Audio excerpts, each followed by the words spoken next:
শেষ হয়নি যুদ্ধ, আবু সাইদ মুগ্ধ, 24-এর হাতিয়ার গর্জে ওঠো আরেকবার, গর্জে ওঠো আরেকবার। 24-এর হাতিয়ার।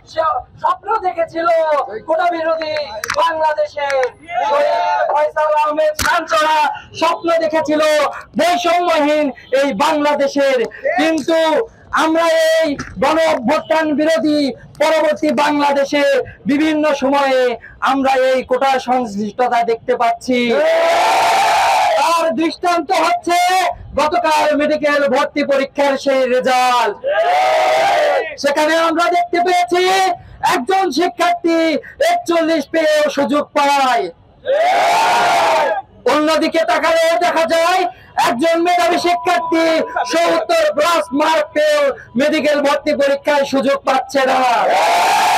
এখানে বোঝা যাচ্ছে বৈষম্যহীনতা শুরু হয় নাই, বরং বৈষম্যহীনতা যুক্ত হয়েছে।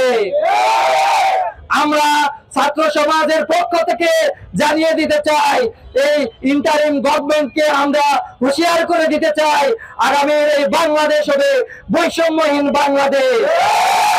আগামী সকল পরীক্ষা হবে বৈষম্যহীন, এখানে কোনো কোটার সংশ্লিষ্টতা থাকবে না।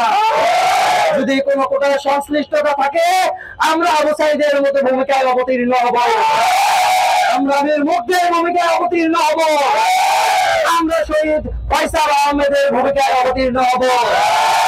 সংগ্রামী উপস্থিতি, এ পর্যায়ে আপনাদের সামনে সংক্ষিপ্ত বক্তব্য নিয়ে আসছেন বগুড়া সরকারি আজিজুল হক কলেজের মেধাবী ছাত্র আজিজুল হক।